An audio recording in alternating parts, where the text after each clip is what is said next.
Thanks.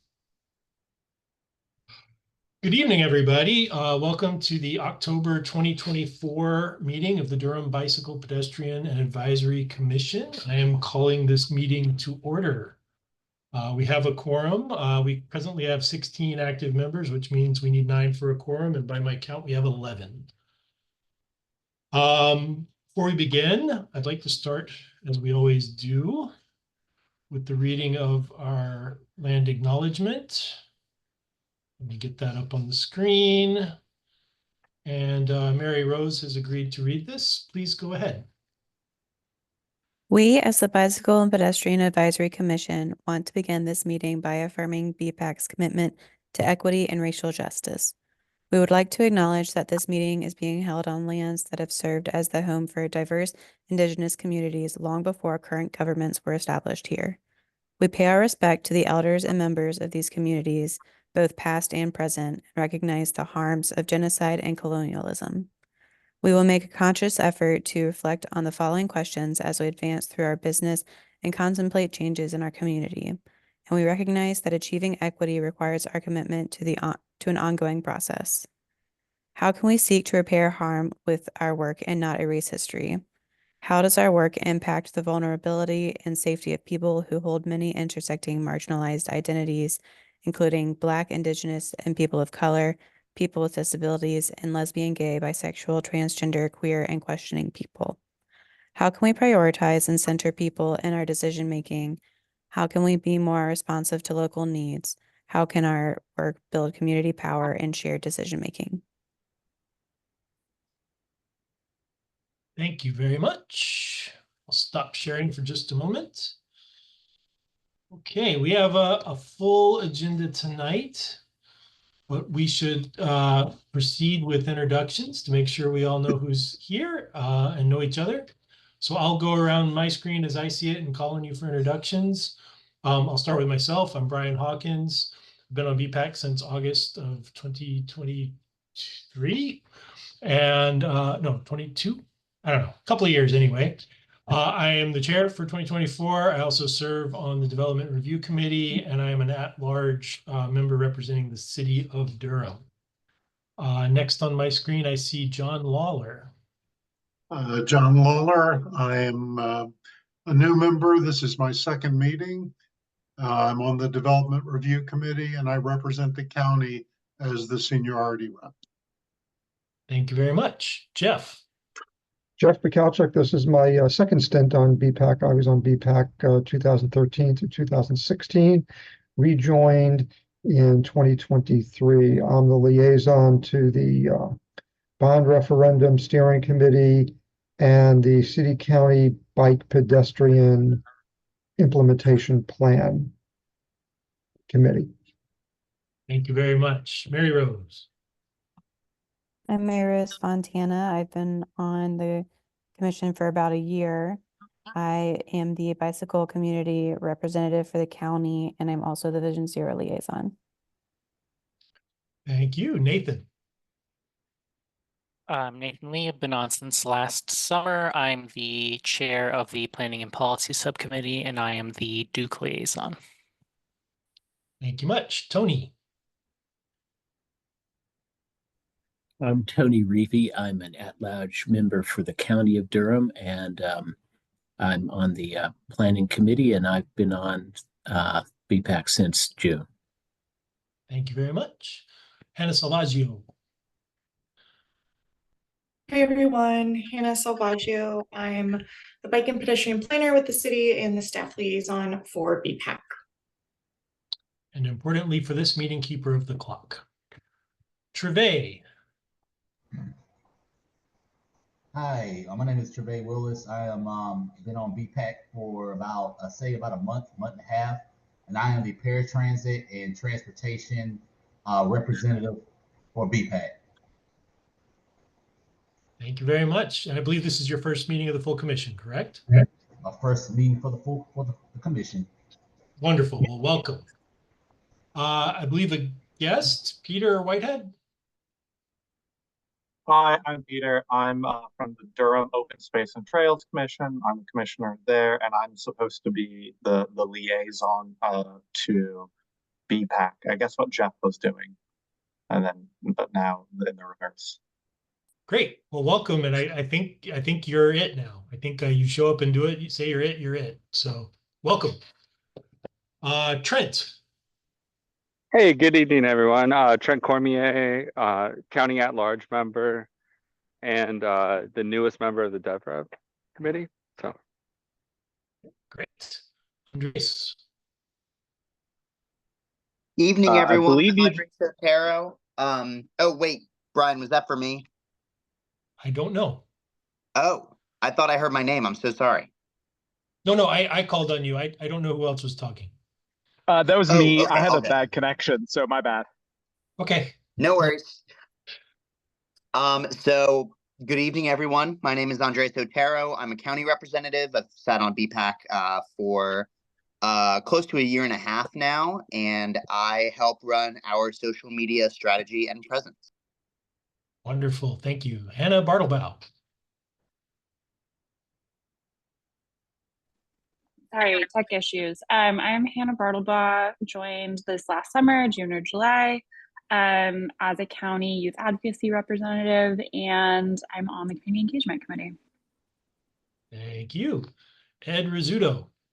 Hi, everybody. I'm Ed Rizzuto. I've been on the commission since 2018, was appointed as the disability advocate by the county, and I serve on the community engagement committee as well. Thank you very much. Chris. I'm Chris Perlstein. I have a terrible connection, so please bear with me. I'm also doing my first very remote meeting, and I had to take a lot of buses to get here and have to take some buses to get home. So I may have to leave a little early to not get stranded in Cary. I am the city transportation and planning and policy position on BPAC. Thanks for toughing it out and joining us, Chris. Finally, Robin Young. Yes, I'm Robin Young. I'm with the City of Durham in the Transportation Department. Welcome as always. Okay, I think that's everybody, right? Did I miss anyone? Okay, let's see. We've done that. Excused absences, Hannah. I believe we have 2 or 3 depending on the count. I know Scott and Christian got to you ahead of time, right? Yeah, Scott did. Christian did not. And then who else? I think there was someone else that Landon sent me a late breaking message Landon. not that long ago. He's going to try to join halfway through, so please keep an eye on the waiting room. Okay, if he doesn't join, then that'll just be the absent. But I think, yeah, for excused, it's just Scott. Okay, all right, thank you. Okay, do we have any updates on new members and openings? Well, we do have the new member, Trave Willis. He had his orientation and has now been sworn in. So today is his first voting, I guess, where he can vote as a member. So welcome, Trave. And then we also still have the vacancies for the youth representative. That one actually, the youth who had been appointed did reach back out to the city, and they said that they won't be able to be on anymore. So now that position has been reposted. I think that kind of goes back to the conversation of should that be an at-large position, because we almost made that a while ago. So we'll see, I guess. It's going to be posted for until it gets filled. And then the other one that we're still waiting on someone for appointment is Marissa's old position, which is the Recreation, Urban Trails, and Greenways. So those are the 2. Thank you. So if you know anybody that might be interested in either of those positions, let us know. I know we were very close to pulling the trigger on converting that youth position to an at-large position when it was briefly filled. I think maybe we give it another month of an open application and reopen that discussion next month. since it's been kind of a chronically unfilled position. So please reach out to your networks if you know anybody that would like to be involved in BPAC, either as youth rep or as a rep on the Trails and Greenways seat. Okay, moving on. Does anybody have any adjustments to tonight's agenda? Hopefully you've all had a chance to have a look at it. It's got a few items on it tonight. Anything anyone needs to add? Okay. Hearing none, we will move ahead with the agenda as planned. The next item then will be to approve the minutes from the September meeting, which I hope everybody's had a chance to look at. They're pretty big because they had to consolidate the updates that were provided by committee chairs ahead of time, which thank you everybody for cooperating with that. I hope that facilitated a really good public engagement meeting at the can opener last month. I've heard all good things about that, and I'm really sorry to have missed it. With that said, has anybody had a chance to look at the minutes from last month? And if so, do you have any comments or questions on those minutes? Motion to approve is written. Thank you. That was from Tony. I see a second from Jeff.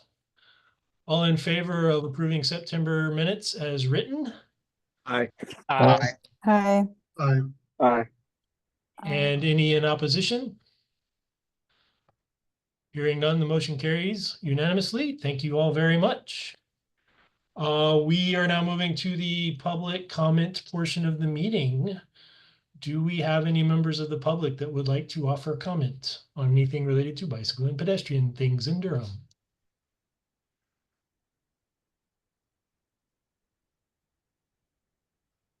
Okay, hearing none, we can move on from that and get into our business.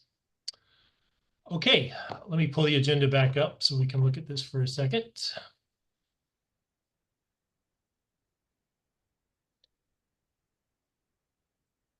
So can everybody see where we're at? Great. Before we get into this, I just want to mention, as a point of order, we have a lot to discuss. I think we've allocated enough time to cover it all by not having a guest speaker this week. But I am going to work hard to be very mindful of time. I think some of these we'll have a bit of discussion about, so I'm going to ask everybody to please keep to normal order, which is please use the raise your hand function and let me call on you to speak so that we can keep things orderly and we don't talk over each other on Zoom. If you don't have the button to raise your hand or you're having trouble finding it, please just put your camera on and do this, and I will acknowledge you as quickly as I can. And if I need to kind of move you along to get to the next person and move to the next item, please don't take it personally. I'm just trying to get through the agenda in a timely fashion tonight. So with all that said, first bit of old business. We have speaker lined up for the next November meeting. Thank you, Ed, for running point on that. Looking at December, that slot has not yet been filled.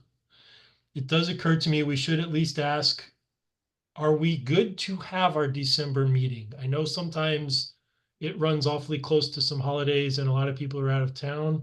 I think it's relatively early this year, though. Does anybody know that they cannot make the December meeting for holiday travel or any other reason?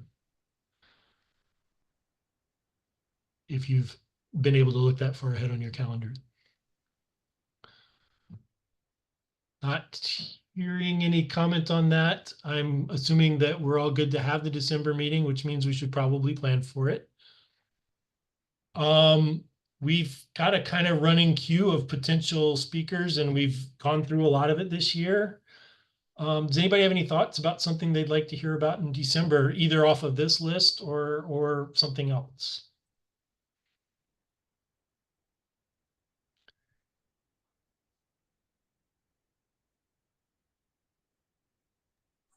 Nothing at all. This is Ed. I've got an idea. Okay, go for it, Ed. I'll just leave my camera off for now. In connection with the the Week Without Driving campaign that happened the end of September, early October. I signed up for that, and ahead of it, Bike Durham reached out to share about transit training or travel training classes that they were going to host ahead of the Week Without Training, just to give people who are used to driving an idea of what options are out there and how to help them figure out bus routes and so on and so forth. And I signed up for the travel training class. And they were a part of that application or registration said, do you have any special requirements or requests for accommodations? And I put in there that I'm blind and I would like to have the materials that they use for the class in digital format. And it wasn't long after submitting my registration that someone called me. They were really excited about possibly tailoring the travel training for me, given my particular circumstances, so that we could do an individualized travel training. And I'm working with them. We're likely going to I'm going to connect with Ashley Scott from Bike Durham, I think next week, and just kind of go over some stuff. And I know a whole lot of people in my community who might be interested in that. So, inviting Bike Durham to come and share about their travel training classes and possible individualized travel training program might be of interest. Okay, that's a solid idea. I see Jeff with his hand raised. Go for it, Jeff. I was just wondering for December on the sidewalk maintenance assessment from Public Works, since the bond issue is going to be voted on in November and hopefully passes, I think that would be timely and since a significant portion of that bond is dedicated to maintenance, I think that might be a timely topic. Okay. All right. I see that down there near the bottom of the list. Okay.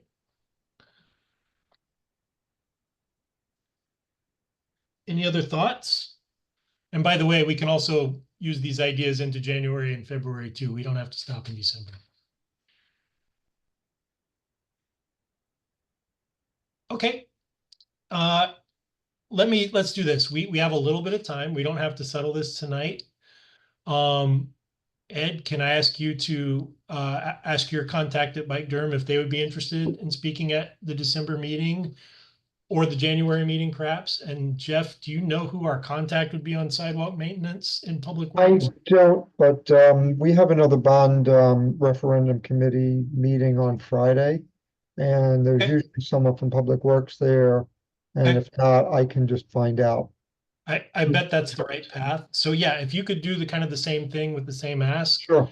And both of you just get back to me and we'll do one or the other in December and probably do the other one in January. Sure. Tasha Johnson might be the Public Works point person on the bond issue for that department.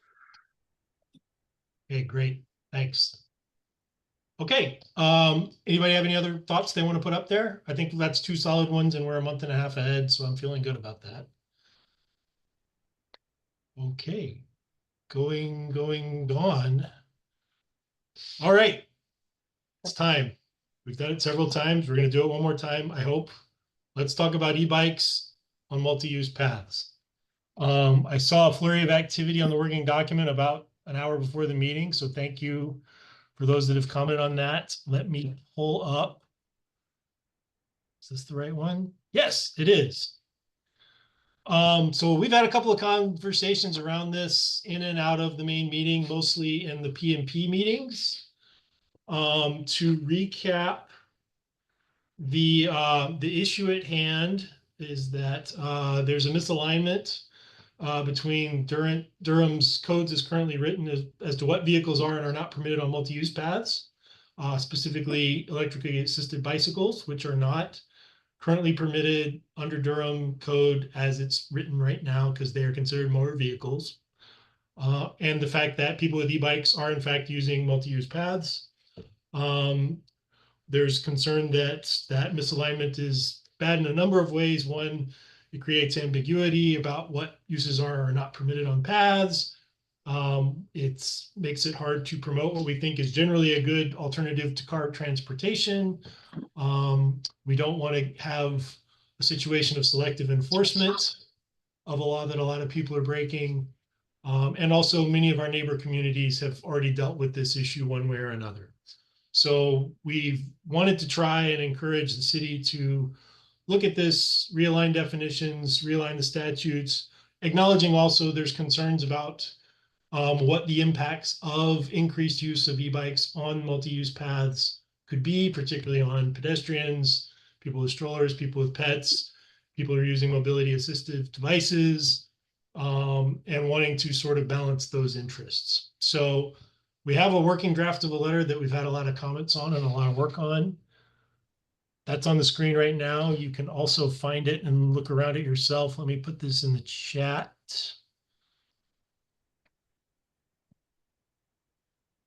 Let me pull up the chat.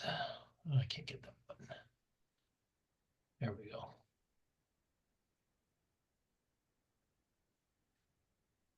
There we go. Okay. So I'll stop talking for a second. Does anybody have any comment they want to raise on this? And I see Jeff's hand first. Go. Very quickly, I noticed the footnote about Raleigh and Chapel Hill include electric assisted bicycles, thus allowing them on their paths. Do we have any information about what their experience? Have they been experiencing problems with incidents with e-bikes and pedestrians or people on strollers or people with limited mobility? Is this really an issue? I mean, are they having a problem with that? Great question. I don't know the answer to that. Does anybody know about that? And I know I said, if you don't mind me go ahead. jumping in Go for it. right away, I actually do have a little bit of info on this. Hopefully my audio quality is okay. I'm using a new headset here. A little bit of a noisy environment, so I apologize for that. I actually, as part of our discussions with the Planning and Policy Subcommittee, reached out to the town of Cary, who is the most restrictive recently about e-bike policy and is in the process of permanently making their allowing of e-bikes on greenways permanent. They did it on a trial basis, following some of the similar concerns that have been raised here. And the punchline, as I got it from city staff in Cary, is that there's a lot of concerns and complaints about bicyclists when they adopted this policy, but not a large number of incidents. In fact, I don't believe there was any incident that they were aware of where there was a problem. Though I will point out that I think there's a little bit of a difference in the, and this is part of my discussion with city staff, a little bit of a difference in the population who's more excited about using e-bikes in Cary. And it matches some of my personal experience riding down the American Tobacco Trail. When you get down to the lower areas of Cary, what you really see is a lot of, I go through a retirement community essentially to get to my mom's. And that's kind of the predominant users of e-bikes. It's a little bit of an older crowd that leans more retired or is in some of these 55 plus communities. And so they did not gather any hard data on usage, and that was something that was very challenging for them. So it was primarily based on just subjective feedback from those who responded to surveys about this, which occasionally were somewhat heated, but were not. There was not a lot of issues that they actually saw in terms of safety incidents that occurred, but there were some complaints about, were people behaving appropriately as they passed those with young children or animals, but no major incidents that they were aware of. And then if I could get to like my personal comments, that was just my research with the town of Cary.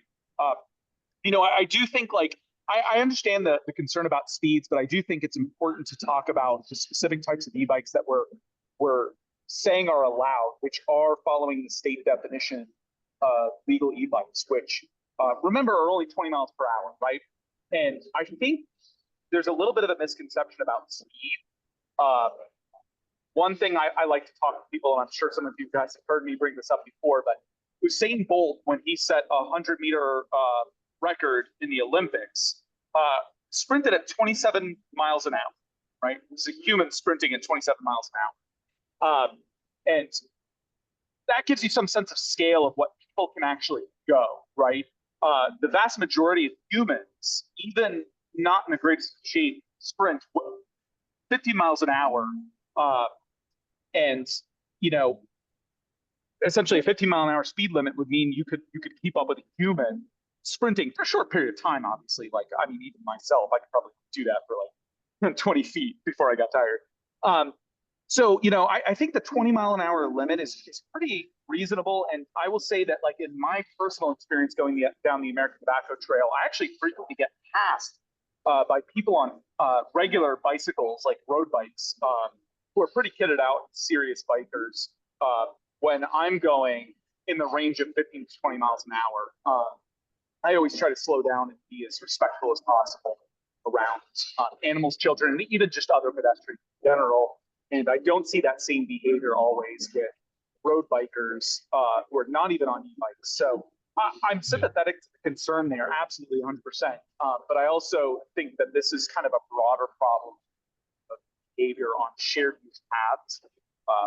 So just wanted to throw that out there. That's all I got. Thanks, Chris. Before I move on, Jeff, did you finish your thought? Because I know Chris was responding to a question you raised.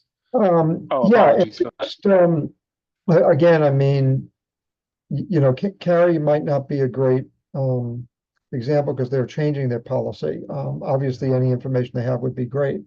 But I mean, if Raleigh and Chapel Hill have had this for a while, I would be curious to see, have they had incidents? Have they had serious incidents? Have they had injuries? I imagine if there was fatalities, we would have seen it on the news. Maybe, maybe not. So it may be a case where we're looking at theoretical problems, and I agree with Chris that, you know, you don't need an e-bike to be going excessive speeds. But I would just be really curious, is this really an issue in practice, or is it just theoretically an issue? Understood. I think it's a fair question. Got a bunch of people with hands raised. I'm going to go to Nathan first. Yeah, I just wanted to first answer Jeff's thing. Raleigh is launching an e-bike rebate program to incentivize Raleigh residents to purchase e-bikes by giving them a rebate on them. So I think Raleigh must not be having problems if they're willing to give people money to encourage them to buy e-bikes. And then also to Chris's like speed thing, Mary and I were on the ATT this weekend with my niece on the back of my e-bike, and Mary was on her class 1 e-bike that can only go up to 20 miles per hour with the motor, and we ran into Landon on the path. We talked to him for a minute, and then we were like, okay, goodbye. We'll probably be way faster than you because we're on e-bikes. And then Landon was able to easily keep up with Mary and continue to have a conversation with her on his just normal road bike. So apparently 20 miles per hour is not very fast, at least not for Landon. So just another point to consider about how fast is 20 miles per hour really. And then, yeah, that was it. Okay, great. Thanks. Peter. Hey, I just want to say this is something that DOST has also previously talked about because of the trails aspect. Obviously, people have suggested that maybe we want to have a speed limit. Things as low as 8 miles per hour were thrown out. We really ended up nowhere, mainly because we kept circling back to the idea of if you start putting any sort of speed limit, the only way that matters with enforcement, and we were uncomfortable with. There was a great discomfort with inviting extra enforcement on the trails, especially given our belief that enforcement might not always be distributed equally. Yep. Okay. Thanks for that input. That's helpful. I agree 8 miles per hour is a bit slow. Mary Rose, go ahead. Hi, yeah, I actually asked the people from Oaks and Spokes about this yesterday, and whether they had any issues with Raleigh allowing e-bikes, and I think it might have been some concerns when they were bringing it up. Oh my gosh, my alarm is going off. Give me a second.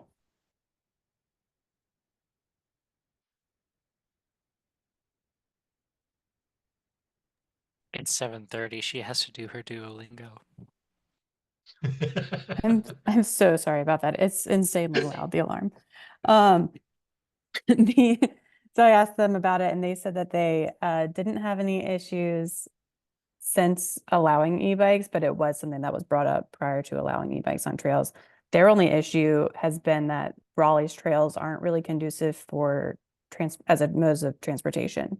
Like it is primarily like the routes and everything are primarily for recreation. So that's the only thing that they've had issues with is that like people can't take them anywhere. Got it. Yeah. Okay. Anybody else want to chime in on this?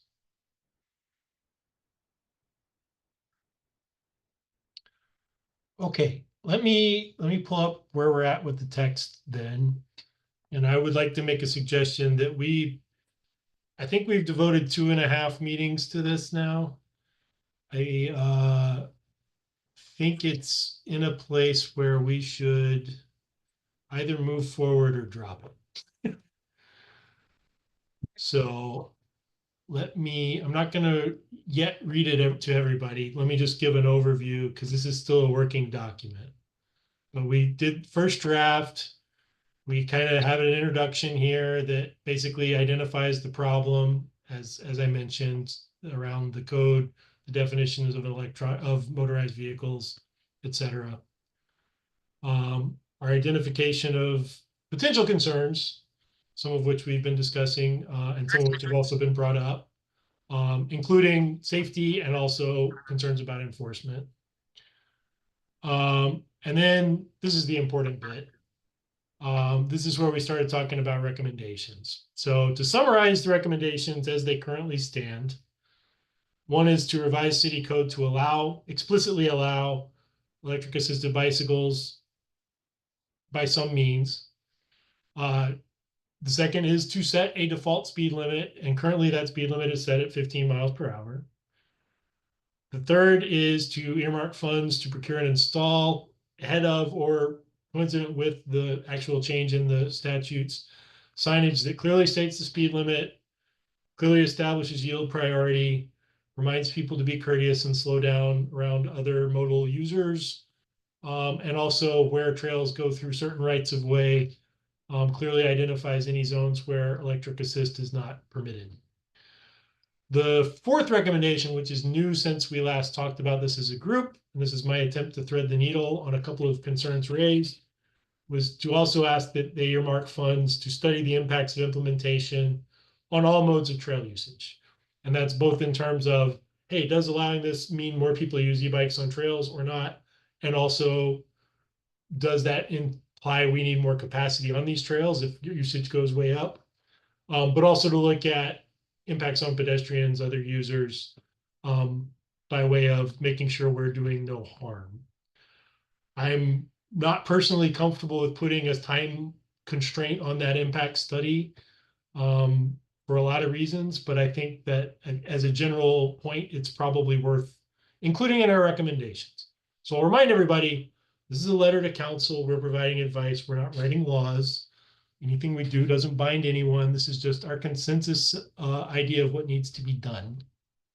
How do we feel about this document as it currently stands with that description? Maybe a better question to ask is there anybody who really does not like where this sits? I see one thumbs up from Nathan. Thank you. Anybody else? I see a thumbs up from Jeff. Thank you. From Andres. Hi, this is Ed, Brian. Go ahead. I would be in favor of putting a time limit on the study. I think otherwise, or I mean, if the study finds that there is some sort of negative impact on resulting from the introduction or the changes, then what happens? And you know, my big concern is it's going to diminish or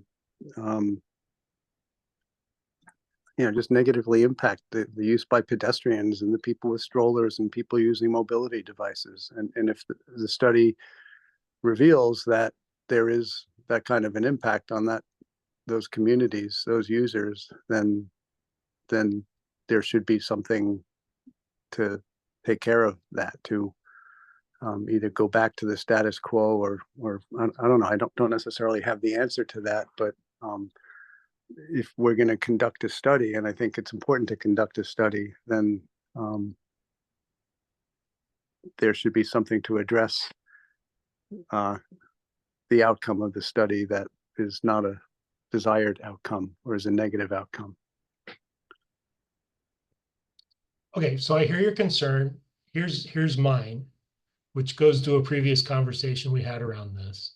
Yeah. Which is, if we can really get into the weeds of defining what the study should be. So one of the concerns raised previously was around baselining. Like, how do we define what usage is now, right? How do we know that what we're seeing is due to an effect? And those are actually pretty complex methodological questions that I don't think this group should decide, because we do not have the expertise to do it. So what I'm wondering if we can do, and I'm actually going to maybe tap Carl here for a second, since he's the legislator in the House, is what if we coupled all of this to maybe a fifth recommendation that just says, have a trial period, a year, I don't know what it needs to be, but have a trial period where impacts assessed under recommendation 4 are looked at. And, you know, there's an automatic sunset. We have to renew this in a year or 18 months or whatever, following that review period. Does that seem like a workable solution that would give you guys room to maneuver and write a statute that makes sense and is workable? Yeah, no, I mean, first of all, thanks for wrestling this one down, Brian, and all of BPAC. This is really, I think this is the kind of detailed work that matters, you know, the blocking and tackling of city government that really is what makes a difference. So thanks for tackling this. I think what you got here is a pretty strong statement. I should say also, like, the first point there is an ordinance change. That's a big deal. That's a policy change. The rest of it is recommendations around funding and stuff like that. So it's not exactly making law, right? I think if the committee is comfortable adding language that would say, like, you know, a pilot for a year or 2 years, whatever the period is you might want to suggest, I think would be helpful to sort of to clarify, like, the intent of BPAC, right? I think the truth is, once this comes back to the city and city staff, they'll have input. Hannah and her team will have input on sort of like, well, what's a workable, is a 2-year pilot? Does that make sense? Is that sort of a little bit, you know, are there any challenges with that? So I think the staff probably will tweak that anyway, but I think putting some kind of indication that you'd like to have this work for a period of time and then sort of evaluate, I think that makes sense. And again, I think the city will probably, like, help us figure out what's the best interval, the most efficient way to do that. Ed, how does that land with you and your concerns? I like it. I think a 2-year pilot makes sense. And just how you just characterized it before bringing Carl in, and I appreciate Carl's take on what's actually going to happen once this is submitted is really helpful. Yeah. Okay. So I literally just added that on. I could probably finesse the language a little bit, but I wanted to make sure we captured it. So, okay, well, go ahead, John. Also, there's been a couple comments in the chat, Brian. If you want to look I at haven't seen those. John is going. Like a 2-year is what sort of folks are saying, which sounds like is alignment with what Ed said as well. Okay, thank you. Yeah, I've got a lot of things open on my desktop, and sometimes I lose the chat. So thanks for bringing that to me. The only thing that I have concerns on is D, clearly identifying sections of trails that are part of the easement, specifically requiring bicycles to be powered wholly by the rider. I know that there are conditions where items come into the system with that requirement from landowners. But I think that one will be very difficult to really clarify, because if I think you'll have a hard time getting folks on e-bikes to turn them off for that section. They're basically going to ignore that. So by reinforcing the signs, adding more signage to it, I don't know that that's going to help that situation. So I'd almost rather kind of like that issue to go away and be quietly forgotten about. But that's really legal. You know, it's going to have to do something to clarify whether that's important or not. The other thing I say is, you know, the thing about misbehavior, you know, if you look at the way that the police departments draw attention to the speed limits around schools at the beginning of every school year, it's about finding a way to post cars, you know, with lights near the school for a period of time. And it's kind of like, if you want to try to change behavior on the, you know, the folks who are misbehaving, it's about not necessarily posting as signs. It's about how do you do something else, you know, to adjust that behavior. Okay, is it something where you we get some dedicated people to go spend some time on those trails, looking, you know, talking to people about it, to draw attention to it in other ways. So I think there's, I think this is not a simple thing about just clarifying signs. So I don't know if that's very clear. No, I hear you. I'm going to go to Mary Rose. Yeah, I was just going to mention that for D, I believe we added this specifically because the current ordinance says the reverse, where it's like you're allowed to, I don't remember what the language says specifically, but it's like, unless it says you can do it, which I believe was referring to like riding with an electric assisted vehicle, then you can't do it. So this would be like saying the opposite of assuming that you can ride there unless a sign tells you you can't. Okay. I believe that was the clarification. I definitely agree that provision probably is the most muddying of the waters of everything in this letter. I wonder if we lose nothing by just being silent on that point and letting the pros figure out the kind of detail.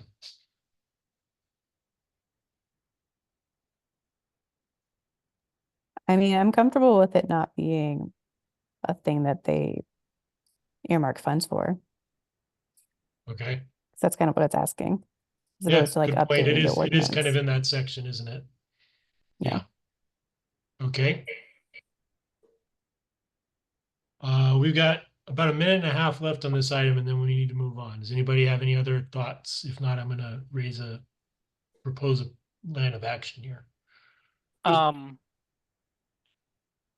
You can go, John. There was a comment made earlier about the e-bikes with a speed up to 20. A lot, the pedelecs now have a speed of 27 as the maximum support speed. Not that they necessarily achieve that, but if we're classifying e-bikes as bicycles, then that includes the pedelecs as well. Okay. Chris, then Nathan. Yeah, I guess I want to clarify briefly. I wasn't planning on this, but you know, my view was we would just be piggybacking off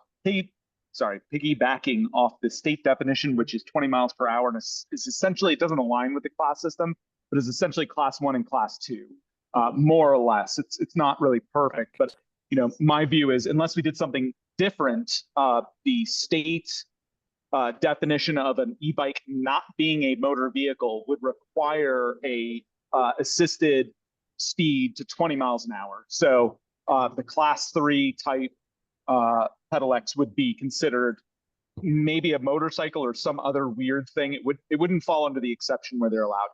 The real thing that I wanted to say is I actually do support highly the idea of studying these things because I don't think we have enough data on anything other than car usage. And so I'm very strongly in support of that. I think where I get a little uncomfortable is that, as BPAC, I think our primary goal should be always supporting and encouraging more car-free alternatives. And, for me, I would be much more comfortable with sort of a time-limited thing that said, the reaction to the city needs to be, if there are negative impacts, we've really got to accelerate our investment in infrastructure in non-car-based travel.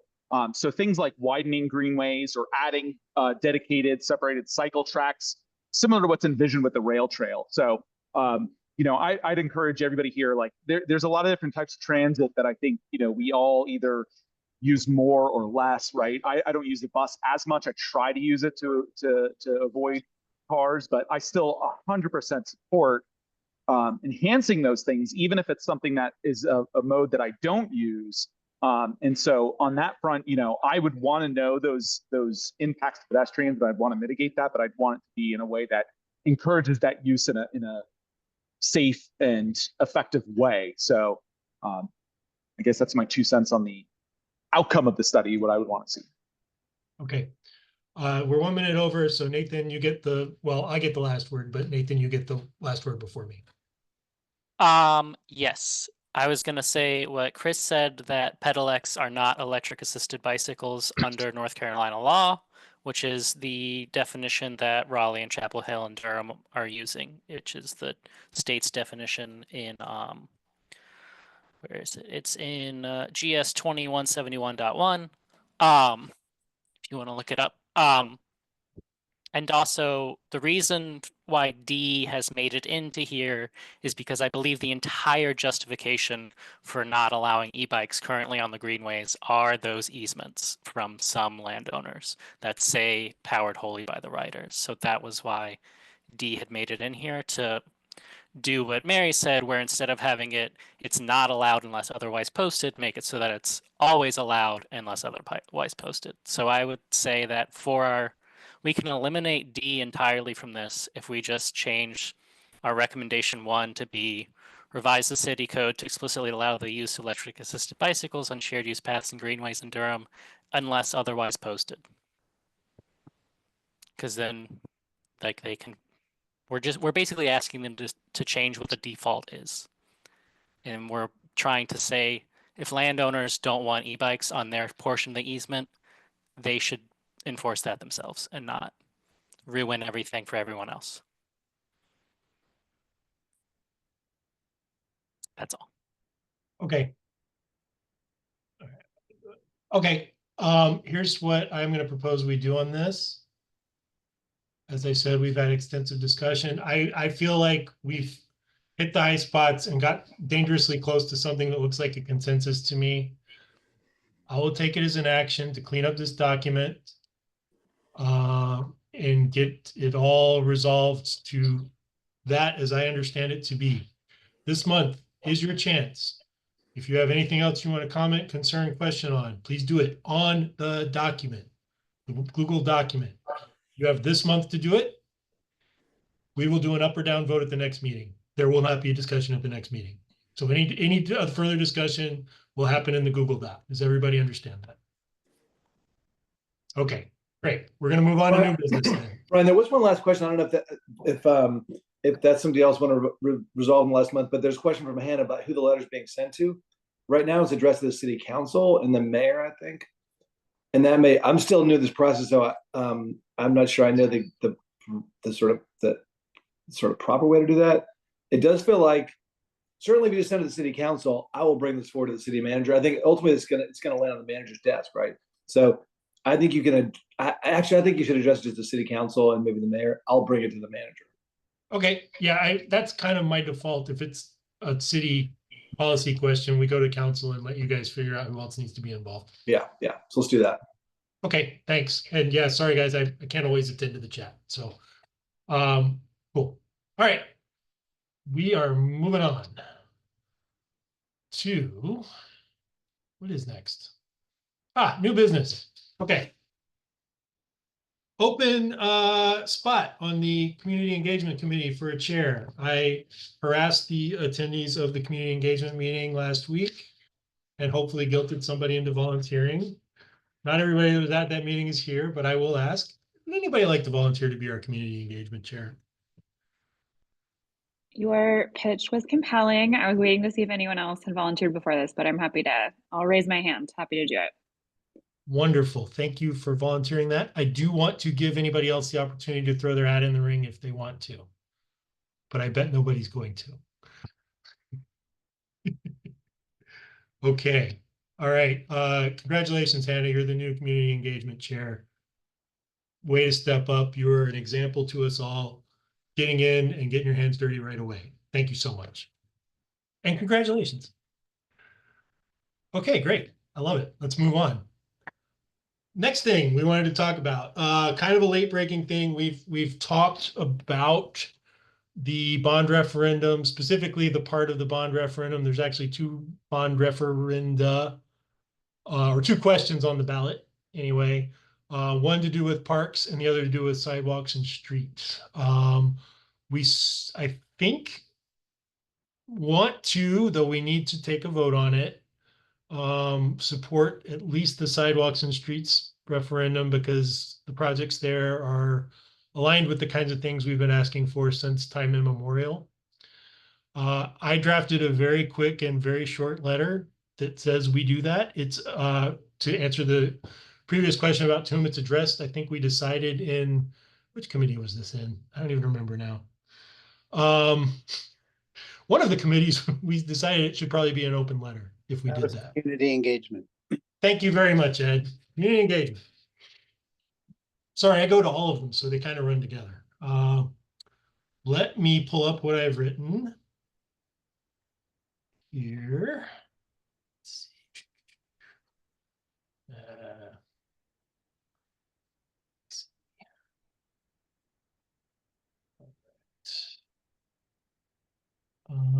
Nope.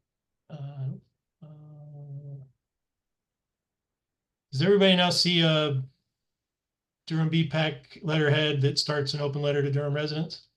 Great. I still know how to use the computer. Okay. Before I read this, does anybody have any comments about whether we should do this or what we ought to do around that? If not, I would like to read the letter I've written for everybody's edification. So, Brian, I'll voice in favor of the open letter. It makes my job with social media a lot easier so that there's no complication in terms of me posting in favor of the bond referendum, which I'd imagine everyone here is in favor of, and then have it be an issue. It's essentially covering all of our bases. Yeah, thank you for reminding me of that. That is the actual social media question was what got us to deciding this is probably something we should do. Any other thoughts or comments or questions around that? Or anything else related to it? I see Chris raising his hand. Go for it. Yeah, I just want to make one comment, and then I'm going to propose that we do vote on it, or whatever the terminology is formally. The one thing I do want to say is just that, you see a lot of comments online, and I've tried to kind of engage on my own as in my personal, role supporting this. But there's a lot of people who point out the expense and that it's, the $5 million per mile for sidewalks. And I do think that that's a little concerning, that feels like that should be lower. And, whatever the city can do to kind of try to find ways to get that infrastructure done cheaper, faster, better. I mean, I know you can't really pull all levers at once. But other than that, I am 100% in support of both bonds. And so I 100% support this and would like to propose that we vote on this. Great, thank you. I probably should read it before I take a motion officially, but I note your support and thank you for it. Jeff.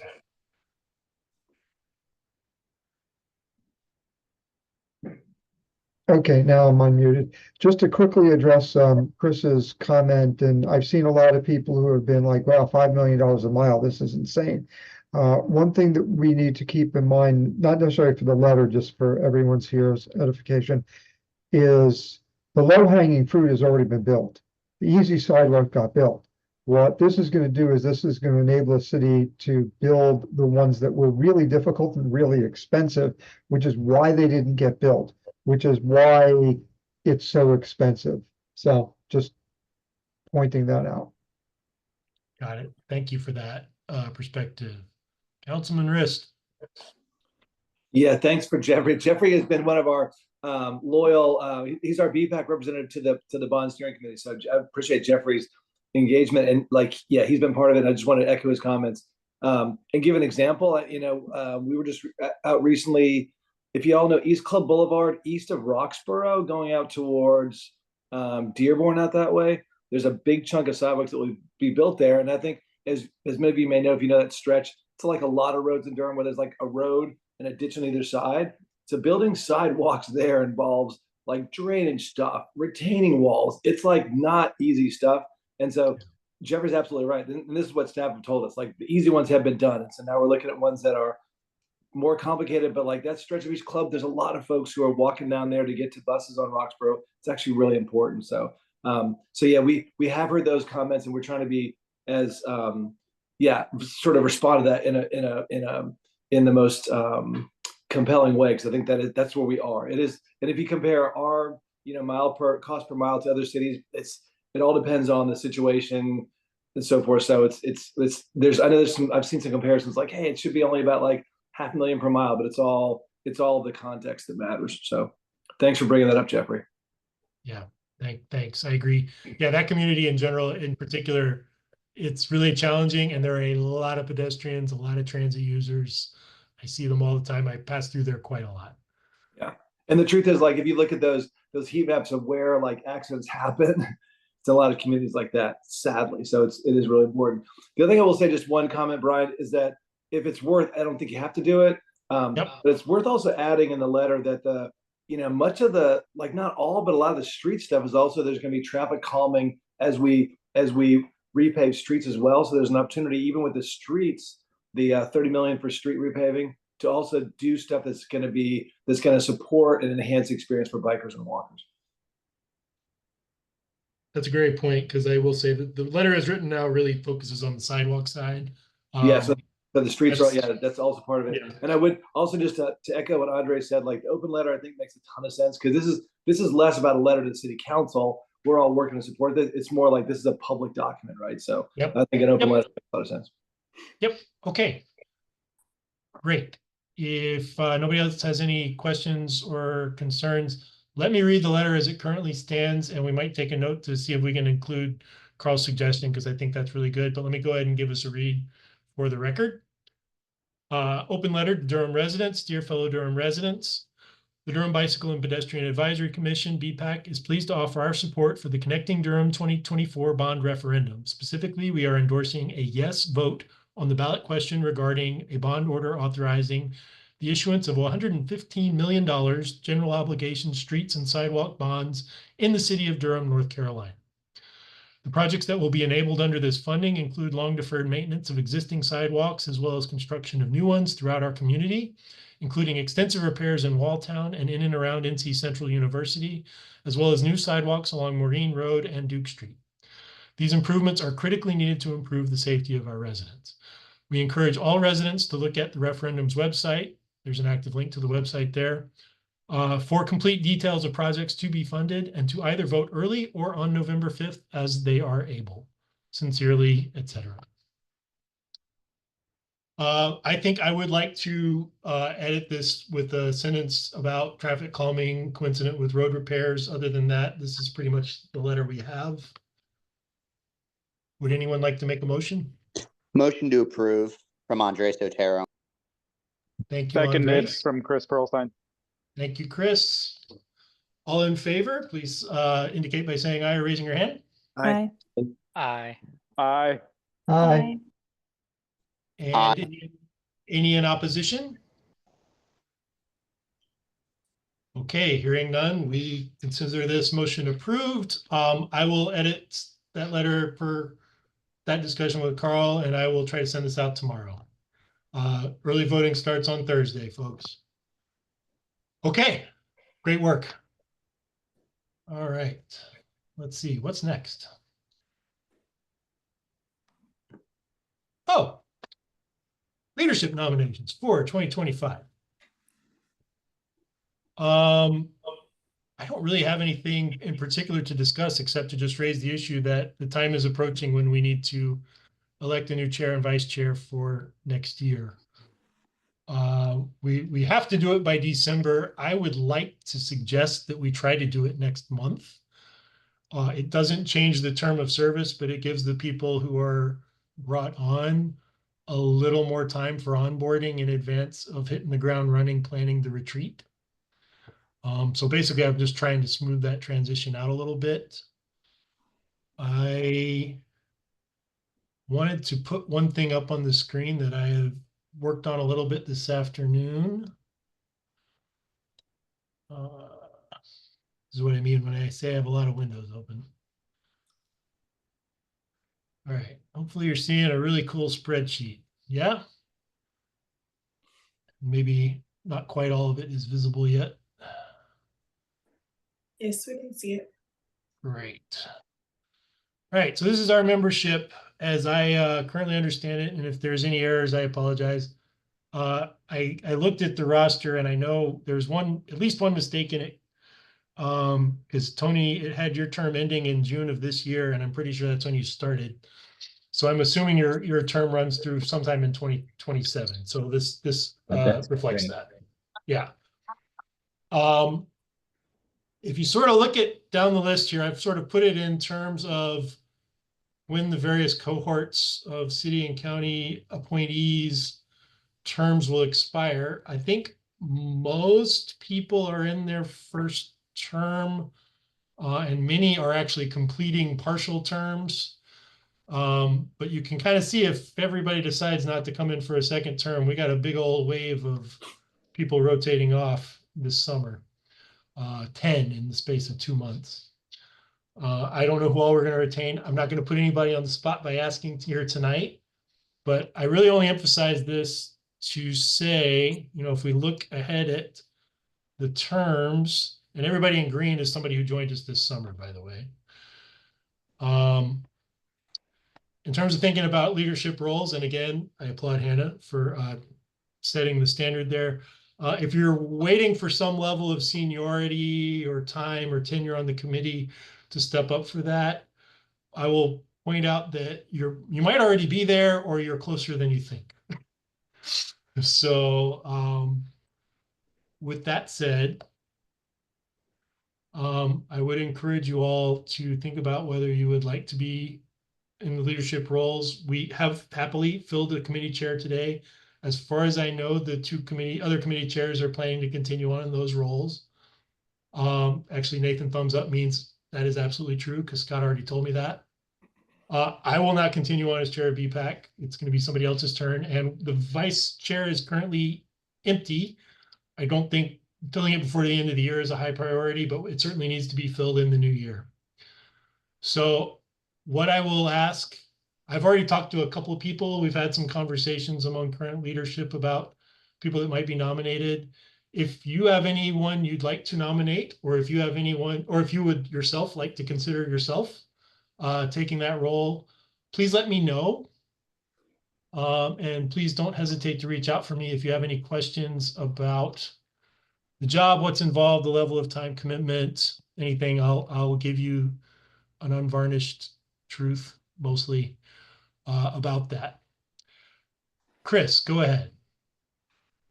Just a quick question about the mechanics of this. As I'm still fairly new, do we want to make sure that we're considering somebody who has been on this before and it has a term that's expiring next year, who is very serious about re-upping, or do we kind of want to more focus on the folks who are going to serve well past the end of 2025, or at least through the end of 2025? Well, as far as mechanics go, there's some language in the interlocal agreement about forming a nominating committee, which I take to mean talking among the officers and also taking suggestions. Anyone can nominate anyone for these jobs in the normal business of our meeting. That said, I'll tell you what I'm thinking about in terms of the questions you raised. I definitely don't think anyone who does not intend to be on BPAC for the full year should be chair or co-chair. So if your term is expiring and you're willing to say, hey, I will go for a second term, I believe that's automatic. Yes, questioningly looking at Hannah. No, you have to reapply, You and have to they reapply. your Okay. attendance record, whether or not to reappoint you. So I'm afraid I might have talked over you a little bit. Could you just say that one more time? yeah, you have to reapply, and normally if there is another applicant for that role, they'll look at your attendance record to see if you should stay on. Okay. I guess my concern then is if we categorically say if your term's expiring, you can't do the job, that takes over half the commission out of contention. I mean, there's nothing saying we have to do it that way. I'm just saying it would be good to have someone who at least has every intention of serving an entire year. Jeff, go ahead. I think as we've learned in the past, especially with Marissa stepping down, that plans change. So Sure. I think it would be silly to not include people whose terms expire next year who plan on reapplying. I plan on reapplying. I'm actually doing a partial term right now, so I would have 2 more terms potentially if I want them after that. I just think that would be very short-sighted to eliminate the, I don't know, 10 people whose terms expire in 2025, because many of them are going to re-up. Yep. I am inclined to agree. And again, just to be clear, there's no like prescriptive thing saying someone isn't eligible. We are all eligible, except for me. Well, actually, I'm eligible too, but I'm not going to do it. So, I'd also like to note too, so I tried to restructure it a bit this past year, to have it where it was more of a co-chair and chair. So the chair wasn't having to do everything. And I think that really led to a lot of that burnout previously.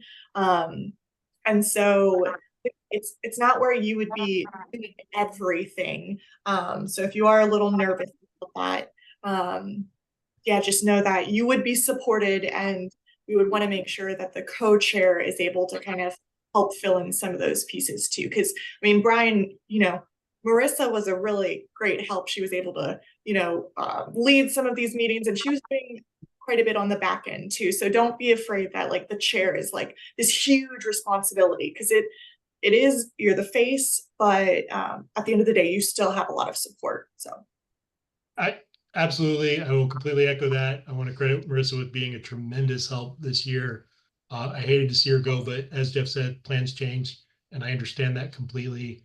And yeah, I couldn't have done this job, without her support and also support of others who've stepped in when I needed. Like I made it really clear, the odds of me being at every meeting were very low, and that turned out to be exactly true. But I think we've weathered it fine, and I would certainly encourage anyone who takes on this job to also lean heavily on the people around you to support. It should not be a singular position. Let me just make sure I'm not missing anything in the chat. Brian, if I could just, one thing that's related to this is not quite on topic, but I just want to throw this out there since we're talking about leadership and also membership of BPAC. So we did have a discussion actually just last week with the city clerk about the issue of, when nominations come to the council, sometimes they come with a recommendation from that committee like BPAC or others. Sometimes they don't. So right now is when folks apply to be on BPAC, I don't think you have any visibility of that, right? Or BPAC when those things are posted. Not unless somebody asks. Yeah. So I think so and this is maybe worth a separate discussion. If BPAC were to want that ability to have some, ability to be candidates, I think it would involve a change in the bylaws that have to be worked out with the city attorney, who'd be glad to do it. But I think it does if it's in the bylaws, then the city clerk does it. If it's not, she doesn't, you know. So is that a question of whether we would need to change our bylaws to get that? I mean, I think Or it's is probably that more a- a question for BPAC. Like, do you all want that ability to get? Because for me as a council member, it's always good to know what the, you know, I don't always go with the committee, but it's always good to know what the board or commission, what they want. Because typically you're out there recruiting people, so it's good to know that. But I think it's a question if you all want that. And then actually, if you all decide you wanted it, I'm happy to work with the city attorney to make that happen. But it's more a question of like, you know, what you're as a committee want to do. Yeah. I We don't certainly- decide that. I just want to throw it out there. Yeah. I think it's a not terrible idea, but anybody else want to sound off on that while we're briefly on this? I thought it was a really difficult process to update the bylaws. So that's why I kind of held back on wanting to pursue that. I mean, look, so I don't know. I haven't been through that process. When we were talking to the clerk, it didn't sound like it was a huge big deal. And again, I'd be happy to sort of, you know, work with the city attorney to make that happen. It's got to be a pretty small change, and I'm sure it would come for a vote at some point, but it's probably not. I don't think it should be a big deal, especially if BPAC wants the change, and I would support that. Jeff? Two quick things on this. It would require both the city attorney and the county attorney, since we're both the city and county members. I served on DOS for 6 years, 2010 to 2016. And in those days, I don't know if it was in DOS bylaws, but every time there was an opening, DOS actually got copies of the applications. And it was something where we often made recommendations on a specific person. And the feedback I remember receiving from council members was different council members back then, was that it was very positive, that they found it very helpful that we were vetting people or giving recommendations on who we thought would be a good fit. Were the applications reviewed during the general DOS meetings or? by a committee? They were, I don't, you know, it's been 8 to 10 years. I believe that they were reviewed during the main DOS meetings. Might have been during a committee meeting also. Okay. I want to make one comment, and I think we probably need to move on. One of the things I kind of have in my mental queue for when I'm not chair of this commission anymore, but still a member of it, is to maybe get a little working group together about looking at our bylaws and asking what if any changes we might want to ask for to make things run smoothlier. And this could definitely be one of them. Because I agree, it would be cool to do it. It would also be cool if it was like actually officially part of the process and not ad hoc. Mostly, I think, in the interest of fairness.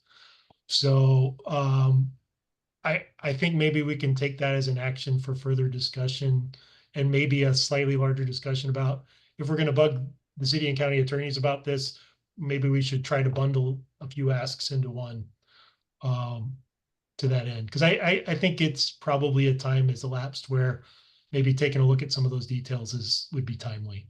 So I will add that to the queue, and thanks for bringing it up. So anyway, if you would also like to think about these things and help set the strategic direction for BPAC, consider being chair or vice chair next year.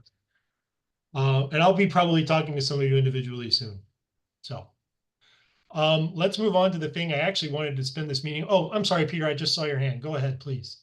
Oh, no worries. I just wanted to quickly comment on what Jeff said. At DOS meetings in my 2 years here, we have never reviewed applicants or anyone for open positions in general meetings or in committee meetings. So that must be something, I don't know if it's in our bylaws that we don't do that, but it's not something we've been doing for the last couple of years.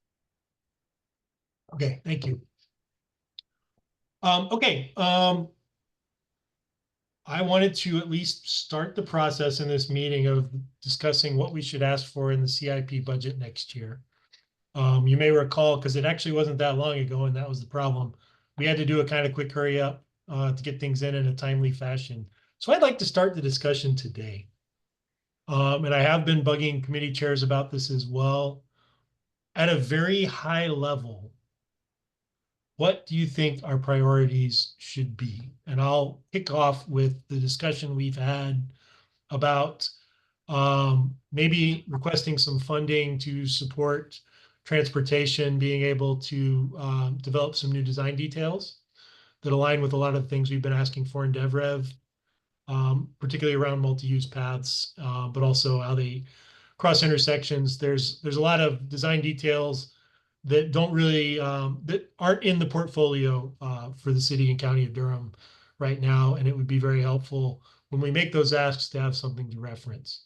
So that's the kind of thing that as I understand it, the bandwidth in transportation is such that they would almost certainly have to engage a consultant to do that. So therefore, there's money to be attached to that. So that's an example of a request we might make. Hannah, is that a pretty good summation of our discussion so far? I think so. Yeah. Okay, great.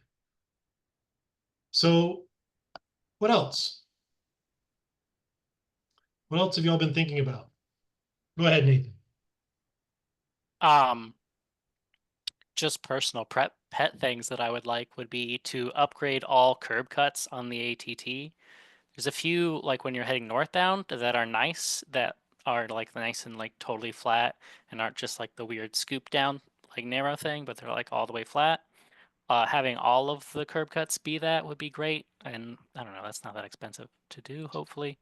The other idea I have is to kick NCDOT out of downtown, meaning acquire all of the streets and roads downtown, take over maintenance of them, and just be like, your priorities are nonsense, and so we don't want you to have a say here anymore. Good day to you. You can deal with the outskirts. Acquire all NCDOT streets downtown. Okay, got it. Ideally, it would be the entire city, but we can start with downtown. Do that really well and be like, see how this is better?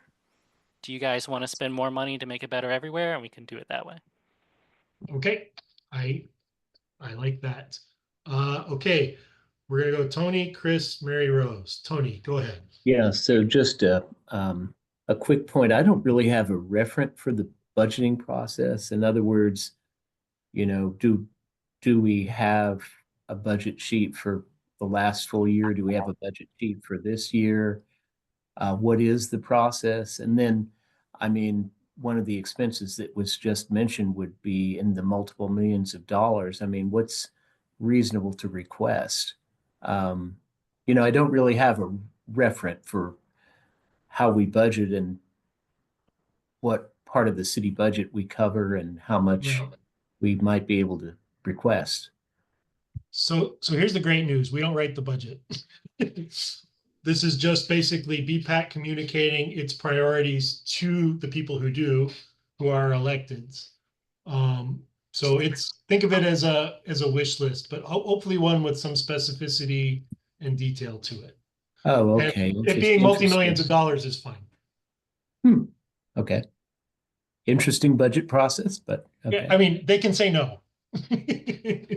But we can, and I think should ask for things that we think reflect our priorities and our values. Actually, I am going to skip ahead. Carl, did you want to comment on that directly? I did one on that one. Thanks for the question, Tony. Yeah, it's a good question. I should say also for those folks who don't know, so timing wise, like the city now, like staff wise, is starting to kick off the process right now on the staff end, right? That process then and they're starting to do community engagement on the budget. Usually then sort of when the calendar turns the next year is when we start having budget meetings with electeds and kind of go deeper. But the process is starting now. I would say there's no perfect answer to your question. And I, you know, on the one hand, I like the sort of like, you know, just sort of like big picture, just kind of, you know, throw everything on the list. I would say it's probably, you know, because the letter will come to us essentially, and then it'll be on the on council members to advocate for this as part of the budget process. And I think the manager as well. I think, you know, coming in with like 25 recommendations is probably going to be a little bit confusing to folks. I would say like, you know, identifying 3 to 5 high priority, you know, asks will probably get more likely to get attention and maybe get success than a whole long list of, you know, everything. So I think strategically, there's probably a way to communicate this better than other ways. Yeah. I Yeah, think last yeah, no rules. It's wide open. I think last year we ended up with about half a dozen. And we also, partially because of timing, but also for strategic reasons, we aligned our recs substantially with what we saw coming out of the Department of Transportation that we liked, i.e. all their bike and ped stuff, and also to some extent with Bike Durham. So it's sort of adding our voices behind things that other stakeholders had identified as high priority to just really say, hey, yeah, let's get behind these. So, and I think we should do that as well, but I also want to be a little more proactive this time about asking for what we want. But I would like to see us get down to a pretty focused list. And we have a little time to do that. So Chris, then Mary Rose. Yeah, so I kind of want to second what Nathan said, but also from the perspective of like, I don't know really how to wordsmith this, but I do think we should encourage the city to think more broadly about the expense of some of these things, right? If NCDOT is willing to give us the street for free, my understanding is the primary hesitance is Public Works is still on the hook for, repaving after whatever the last time that NCDOT repaves is, and that's not nothing. But at the same time, I understand Public Works is hesitance with that, but we also maybe aren't really thinking about the broader expenses that the city's incurring in terms of, when NCDOT sort of says, oh, we're going to have too many lanes that are too wide going in one direction. We've seen the outcomes with businesses being smashed into, homes being smashed into, and then obviously the injuries and loss of life. And those things are not free to our community. And I sometimes wonder if we're doing a good job of even making a good faith effort at kind of really accounting for those expenses relative to the repaving cost, especially when we could sit there and make a street calmer and perhaps put it on a road diet. The other thing that's kind of also related to that is, and ties back to our e-bike policy discussion, is really trying to find a way to better evaluate multimodal demand and potential in our network. I don't really know what that would look like, but I found out recently that the counters on the American Tobacco Trail are no longer functional. And so, from my perspective, we put a lot of time, money, and effort, relatively anyway, into measuring car demand. I'm not sure how good of a job we're doing that with other things. That's all I got. Thanks. Those are all great points. Mary Rose. I was going to piggyback off of the first thing that Nathan said about the curb cuts for the trails, and that I believe these are specifically not ADA compliant, the ones that he was referring to. So making sure that all of the intersections with at least the ATT, and I'm pretty sure the other trails have this issue too, where some of the curb cuts are not ADA compliant.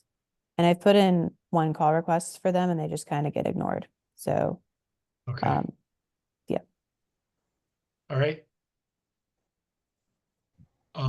Great. John.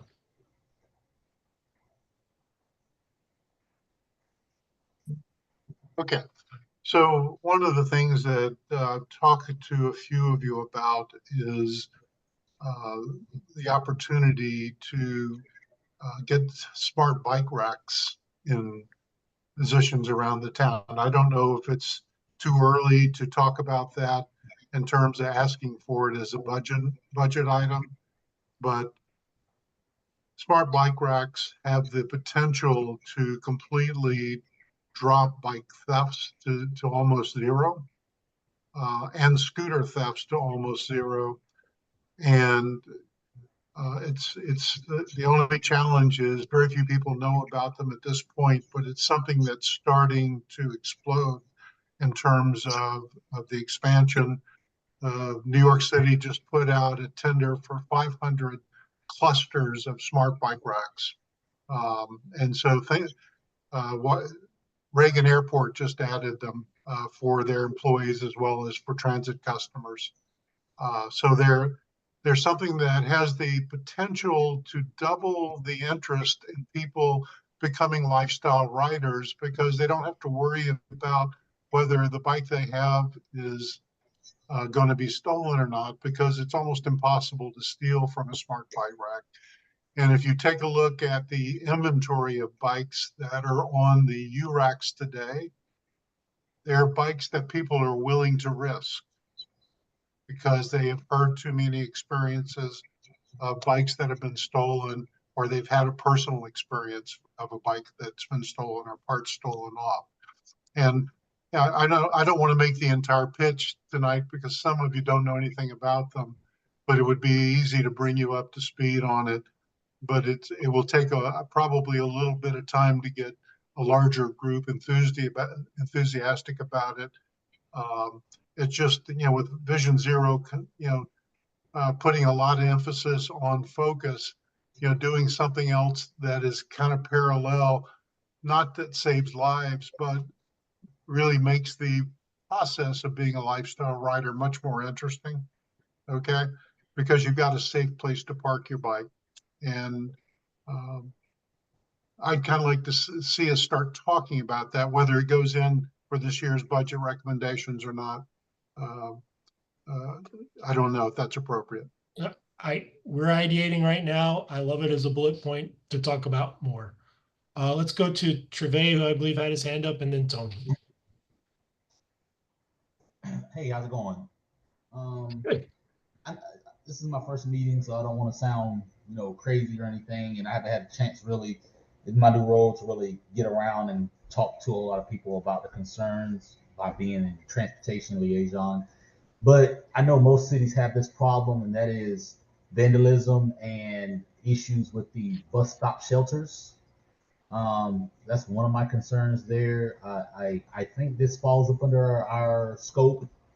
But I noticed that, I travel around Durham, quite a bit, and I've seen some, old dilapidated, bus stop shelters and seats that's been worn and things to that nature. So by being a transportation guy in general, I felt like that pretty much would be a concern that I would address and see how far we can get with it. Yeah. Bus stop shelters, new and improved. I think it's a great bullet point for this list. Thank you. Tony. Yeah, just one other question about the process. So we're planning to coordinate, correct me if I'm wrong, we're planning to coordinate something like 5 or 6 priority requests for the agenda says for the 2025 budget. Wouldn't that, so what we're preparing this for is for the city and county fiscal 2025, 2026 budget, is that correct? Are the city and the county on the same budget cycle as the state? I assume so. Probably the city formally starts preparing its budget in February, perhaps. I mean, that's what the state does. So by when would we need to submit this, and who do we submit it to? So just a couple things that if I can jump in right. So it's actually, I think Tony's probably right. I think it is the fiscal year 26 budget, right? That would be approved in July. Yeah. So it's a good point. I think you should submit this to the council and the city manager. That'll get it in the right channels. And then I would say, as soon after the new year as possible. I think getting it in, because a lot of folks will be getting their ideas in, so the sooner the better. But if it comes in February, it's also it's not going to be ignored. So, but I think the sooner you can, just to get in a queue is always good.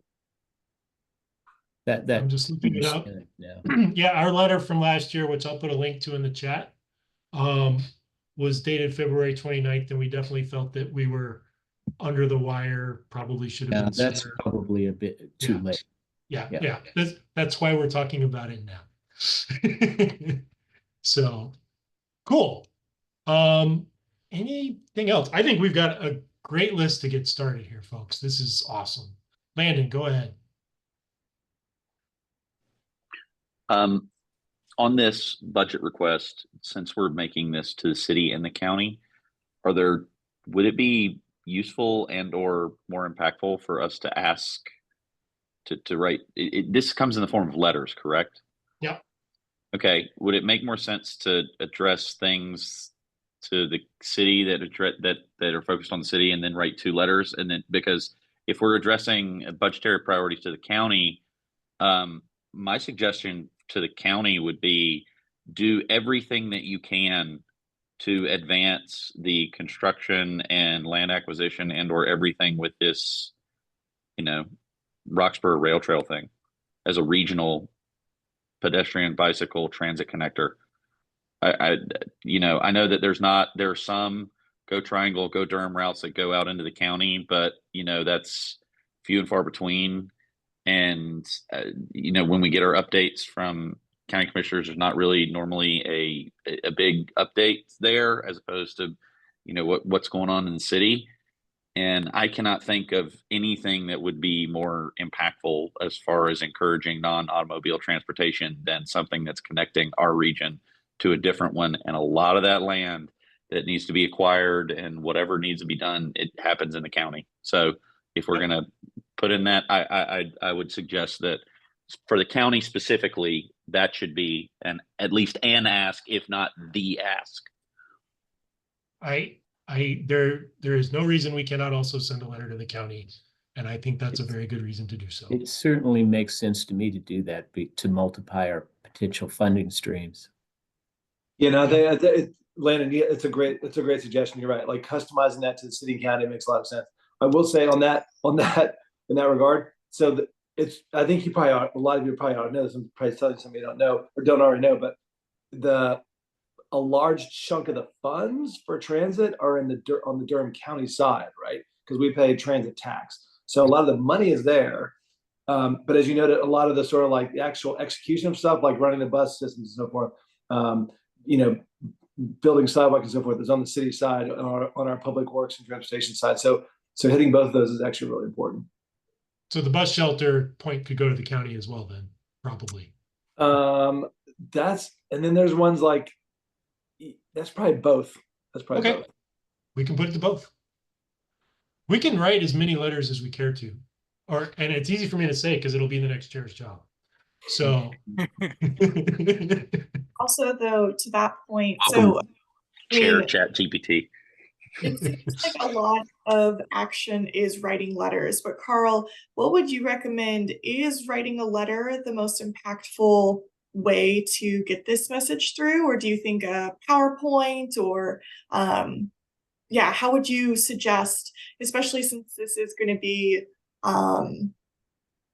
just at the time that it actually comes through, what would be the most impactful? I think a letter, that's a form. At least I've been to this only once, so this might be my second time going through it, but we just got a bunch of letters last year from different groups. So I think a letter, probably like 2-page letter. Okay. And particularly for the new members, but for everybody's reference, I put last year's letter in the chat if you want to take a look at it. And again, that shouldn't be considered prescriptive. We did that in a hurry. And my whole point in bringing this up soon is I'd like to do better this year. So have a look at that at your time. What I will do, I've got thank you all, first of all. This is great ideation.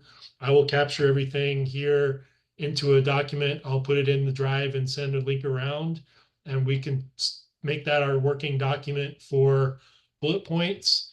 And then let's aim for some serious discussion on this, if not next month, certainly in December, so that we're actually putting those letters out in January at the latest. That would be my goal. And hopefully make the next person's job a little easier on that front too. Thanks, y'all. I really appreciate this discussion. I think this is great. Last item of new business, we are just a little behind, but I think we'll make it up through the reports. Hannah wanted to talk about the annual report. Yeah, it was mostly just a quick shout to you, Brian, and then Scott and Nathan. And then I guess, if anyone else has any thoughts. But so we have to do the annual report. That's typically due in January. I think its hard deadline is the middle of January, end of January. And so the structure for that is giving all of the updates for all of the committees, the different committees, and then also having the attendance in there and some of the other higher level things. Since we have had several different chairs for the community engagement, now called committee, that one I'm willing to help with Brian on. But for the planning and policy one and for development review, Nate and Scott, if you all could really help kind of do all of those updates, I'll reach out to y'all about it, but yeah, we'll kind of have a working document of some sort, because last year it was also it was rushing around having to do it all really quickly, so would like to start on that soon. And then Brian, also before you hop off and no longer are sitting in this role, definitely want your help. So I promise I won't leave you high and dry on the annual report, even if it means I'm working on it in January. okay, hold you to that. But I will also work to get as much of it done before January as possible for the same reason. So should we plan, should the four of us you just mentioned have maybe a call sometime soon to like try to make a plan, set some expectations and timelines around that internally? Sure. Okay, I'll send a doodle poll or something around and let's find a time to talk in the next few weeks, because it'll take a little time. But thank you for elevating that. Okay, great. Thank you all for that great discussion. We're not too far behind, but we need to go to our committee and liaison reports. We will start with our liaison from the Durham City Council, Carl. Thanks, Brian. Yeah, so I've got a couple things, but I'll try to be real succinct, but a lot going on. So the first thing is, big update is that, as probably you can imagine, and we talked about it earlier on this call, we're doing a lot of work to advocate for the November bond referendum. And so appreciate all the work the folks on this call are doing, including Jeffrey, who's on the steering committee for the bond. You may have seen the yard signs that are out around town. We've got yard signs, they're all around town. I want to give a big shout out to Bike Durham, who did a lot of the legwork in putting those signs out. So it's really good to get those out early and to get the visibility. There are going to be some palm cards I think we're going to be developing to hand out maybe at polls and elsewhere. So those will be coming. They'll be branded similarly to the yard signs. And also should give a big shout out to the chamber that's done a lot of the work to organize us, and also got some businesses to kick in funding to pay for like the yard signs and the palm cards. And then there will be also social media work coming up. So look for that. Also shout out to Bike Durham. I know Mary Rose was there yesterday at their Bikeable City event, right? So Bike Durham did a 10-mile bike ride through a bunch of neighborhoods that stand to benefit from the bond. So it was really a cool idea to both have a bikeable active thing for folks to do to really learn more about the bonds. It was a great event. I really want to congratulate them for doing that. The second thing is, Trevay, to your comment. Okay, so at the upcoming city council meeting, not this Monday, or no, it's next Monday, we will be approving a contract for an additional 60 new bus shelters. So that's an ongoing commitment, an ongoing sort of priority for the city. So 6 new shelters. Some of those are to replace, those old metal walled shelters that are out there. We're going to replace a lot of those, and then also replace some of the ones that have just been sort of like have been torn up or kind of are now in not good repair. But 60 new bus shelters, really cool stuff. That's awesome. Yeah, a need like that. And then the other thing we will do on Monday, next Monday, is we'll have that NACTO resolution that we've been talking about that will be on the formal agenda to adopt. Nate Baker's done a good job of sort of taking that initial draft, working with folks, Hannah's colleagues in transportation, but also the public works folks. I know it's a tricky thing to sort of, we're trying to change kind of, how things are done. And so change is always a little bit difficult, but he's done a good job of working with some of the key departments who really are the ones, we can issue a resolution, but ultimately it involves people in the city who will then take action to do that. So that should pass on Monday, the 21st. So that's a good piece of progress. And in some ways, some of the stuff you were talking about, Brian, about like streets, cross sections, some of that is in that NACTO guidelines to sort of change how we, what the defaults are for how we design our streets, widths, and so forth. So that's really important stuff. I did want to say also, third thing, DevRev continues to do a great job. We love the comments and all the zoning cases we have. And I should say that we are meeting next. I'm meeting with Scott and a developer next Wednesday. There's one developer, I think we may have talked about this at our last meeting. There's one developer for one of these converting like short-term stay hotels to actual apartments, who's not been very responsive to BPAC comments. This is, I think it's a hotel that was at the corner of, I think Landon probably looked at this one. This is like 54, 55, right? Wasn't really responsive. So like we got a call with Scott, of a person who's on the development team, and myself, just to talk through like, hey, like here are the comments we had from BPAC, like what's up with that? So to have a conversation with the developer. So I think it's a good model of how we can leverage some of the comments you're making and make sure we get, if there's questions you all have or sort of feeling like you're not getting a response, we can sort of, bring people together. So I think it's a good model of a BPAC working with me and other folks to kind of to get some of the answers we want and hopefully to get the success we want and the results we want. The last thing I'll say is, and this relates in part to Nathan's comments about like just taking over like ownership of these state-owned roads in the city. So I do want to let you know, just to sort of like the kind of current update on the Roxborough Mangum two-way conversion. So the latest is that the city has done all that it's got to do on the planning side to get to sort of move the process along. Sean Egan, the director of transportation, told me that they're now at transportation like ready to do the design process, but they submitted what they needed to submit the DOT to sort of get them to say, yeah, go ahead with the design process.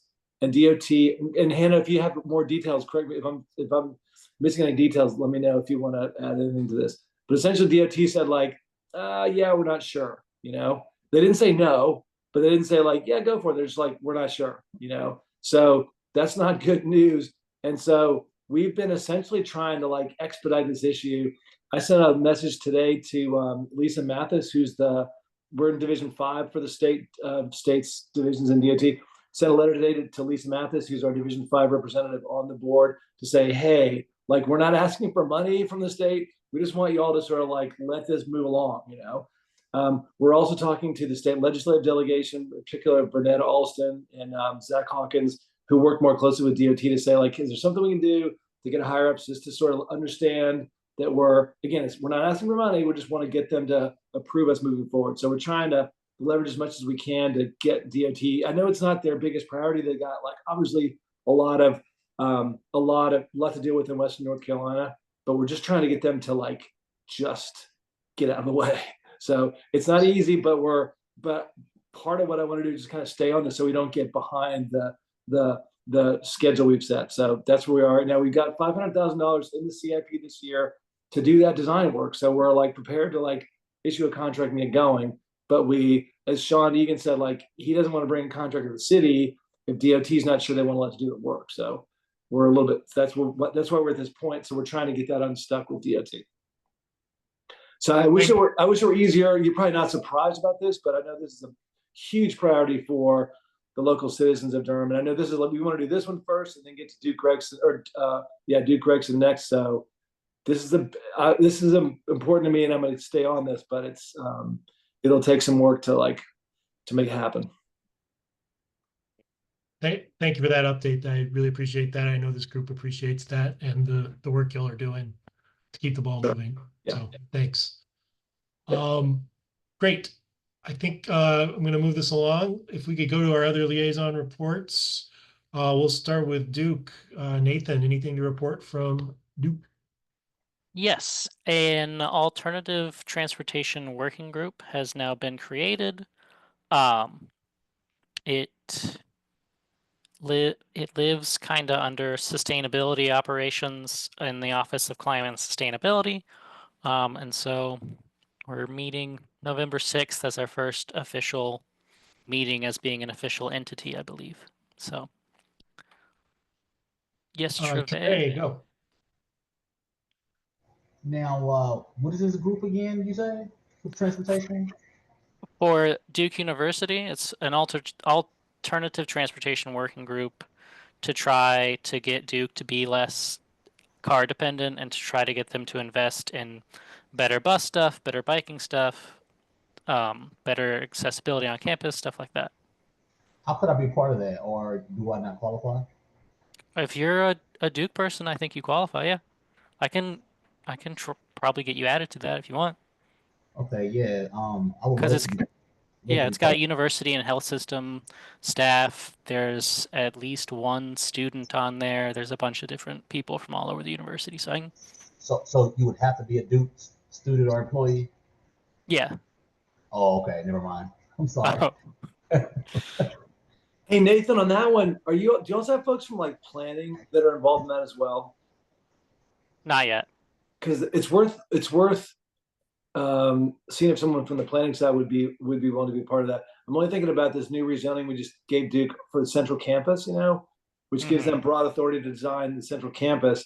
And we talked a lot about like with that rezoning, like environmental kind of like sort of the sustainability plans for Duke, design standards and that kind of stuff. We didn't really. I mean, we talked a little bit about transportation, but it would be good to have someone on the planning side because like making sure that connects to the stuff in the city as well as what's happening at Duke would be very important. Yeah, I guess I'll bring that up because I have no idea who. Yeah. I'm sure somebody there would know. Yeah. So yeah, the problem with a lot of things at Duke is that everything is like really siloed and set apart, and so like I have no idea who to ask about anything for the most part. It's just like things happen, and it's like who did this, and people don't know. But I'll write that down. That's it for Duke. Great. That's a good update. Thank you. Royal's not here to talk about NCCU, so that'll get us to, oh, Landon, go. What's up?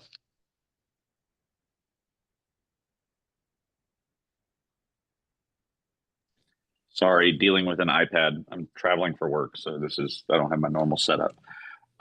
Yeah, there's been a decent amount of discussion in the group chat about the NCCU Fayetteville Street corridor, and I want to make a couple points on this. So I live 4 houses up from everyone's favorite intersection of the American Tobacco Trail and Fayetteville Street. There is, and I utilize the Tobacco Trail as my main form of non-automotive commute. I meet clients in downtown. I go to downtown to patronize businesses, and I use it for recreation. And when I am when my friends or family come to Durham, this is the gateway into and out of the city for me. The American Tobacco Trail is.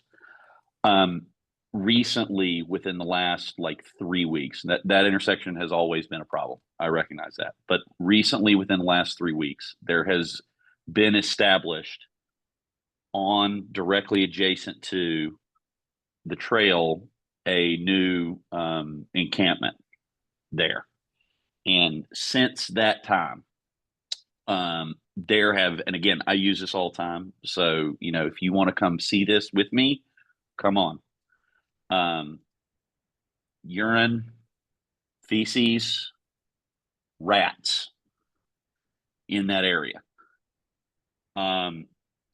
There is also, I take the trail at night. I'm that guy. And at night, there are huge bonfires right on the trail, not directly on the pavement, but right beside it from this encampment.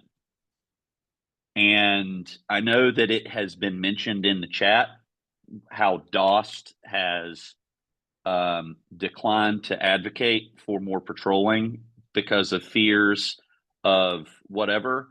But a former DOST member, Tanya McCrae, which is my next door neighbor, was one car behind a drive-by and exchange of gunfire, which, as we know in this city, when those things happen, innocent people sometimes get caught in it. So a former DOS member was quite nearly almost, some bad things almost happened there. That was about 2 weeks ago. I know there's a fine line to walk between, being compassionate and caring for public safety. But when people are getting shot at and that particular area of the trail becomes borderline unusable, I think that there might need to be intervention outside of just putting in Durham one call requests, which a lot of the people in my community, part my little silo of Durham, have done. And just for reference, that one intersection, now all of this stuff has been recent, but since I've gone there, I moved in December 2019, 3 murders in that area. So that's what we're living in off Fayetteville Street right there. And it's directly impacting the main north-south pedestrian bicycle thoroughfare. So I don't know who or what we can do to advocate for this. I know this is a DOST issue as well. But yeah, it's become a problem, and it's not getting better. It's getting worse, especially with this new encampment that has been established. So I wanted to voice those concerns, and I wanted to humbly say that at a certain point, safety outweighs other things, or other inclinations that people might have, because I understand compassion, but when you're falling asleep to the sweet sound of gunfire frequently, patience wears thin. That's all I got. Just wanted to make some points. Understood. I understand this is timely, potentially. I also don't think we have time to really discuss it. Unpack it. Yeah, no, there's a lot in there, but this has been something that has really come to a head over the last 4 weeks. So I'm echoing comments from myself and people who live in that community.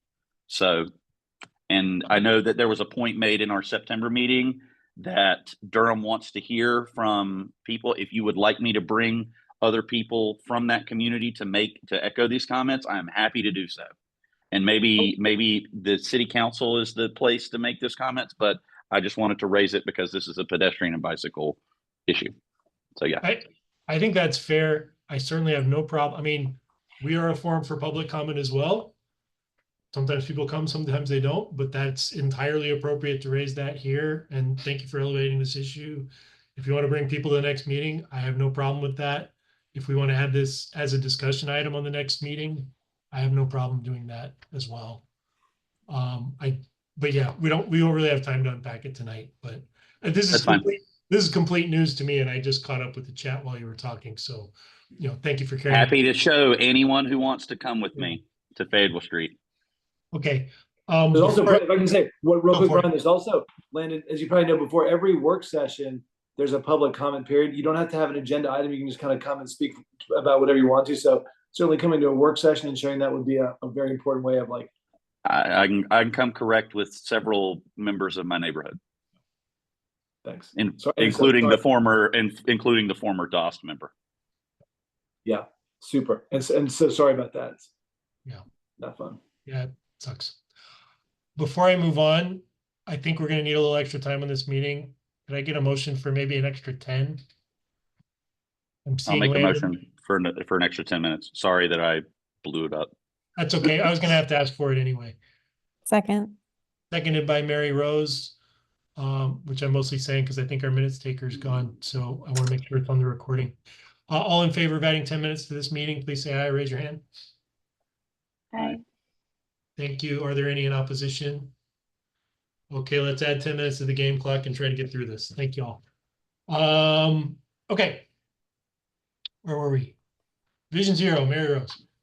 Yeah, so we just had a Vision Zero workshop a couple of weeks ago, which was fruitful and involved a lot of conversation with different people from different sides of the Vision Zero world. We're having the Vision Zero committee is having a meeting within the next 2 weeks to still to be determined. So hopefully we'll have more information on that. But the plan is still to have an action plan developed by the end of the year. So hopefully we're getting that done. That's it. Great, thank you. Hey, that takes us to the committee reports, and I just realized I need to pull some notes up for one of them. So Nathan, I'm going to call on you first, so you can give your report while I do that, please. Okay, sounds good. We talked about the e-bikes and scooter things. We talked about NACTO guidelines, which that's going to be on the docket now. We talked about what happened at Bike Walk NC. So, like some takeaways from that, which was when advocating for better infrastructure, framing it around safety is typically the most effective rhetoric. Bike Walk NC has tried to repeal the no funding for standalone bike and ped projects 4 times. There is one holdout on the subcommittee at the General Assembly who has killed the bill all 4 times. He lives somewhere in the southeast of the state. I forgot which specific person it was. And then the president of the Bike Walk NC mentioned that a lot of large cities in North Carolina have a legislative agenda that they set for like their, I guess, lobbyists for the General Assembly. And in December, and I was wondering if Durham has a lobbyist for the General Assembly. And then we also talked about the Vision Zero workshop and trying to get Durham. Oh, I have another CIP request. Get Durham to create a sponsored and legal tactical urbanism program. And I shared a guide that Atlanta has for their program. And then also a question was, did the bike co-op ever get their lease situation fixed? Which I don't think we ever found out the answer to. I can speak. I was just at the co-op meeting on Monday. I can speak to the lease later. Okay. Carl, were you going to say stuff? You know, I was curious about the lease thing because it's not come before us yet. I was going to say we just hired for the first time in many years a lobbyist, so we do have one for the city. Although I should say, like that agenda is mostly it's sort of like city governments, sort of like things we want from the state. So it's less about a broad advocacy agenda and more like kind of city business. But yeah, we do have a lobbyist. Okay. Well, if you want to add removing the no funding for standalone bike and ped projects to your legislative agenda, I would. You should actually, if you send me like, because we usually have meetings. We sort of like we pull all the stuff we want to share. We sort of sit down with our legislative delegation and say, here's what we want. You know, they sort of let us know what they think we should sort of move forward with. But if you want to send me a quick email, just to like put that in writing, I'm glad to like when we have our meeting, I'm glad to bring that forward. I can do that. And then Peter, you're going to talk about bike co-op. Yeah. I just wanted to pull out my notes. It's a bit of I'm trying to think of how I can make this quick because it's a long story. Basically, the lease hasn't been isn't finalized yet. That's the gist of it. The co-op folks are a little confused as to why. There seems to be some gear grinding with. We're trying to add a storage building, but pulling permits for the storage building kicked a permit need to install a backflow regulator on the water. So we can't get the storage building until we get the backflow regulator on water, and that was preceded by a big hullabaloo of the dog park had to get their water main replaced, which interrupted the co-op for a number of weeks because of the way the water system works. So that's all to say that the lease has not been the new lease for the co-op has not been finalized. There's a whole string of sort of these connected issues that keep popping up.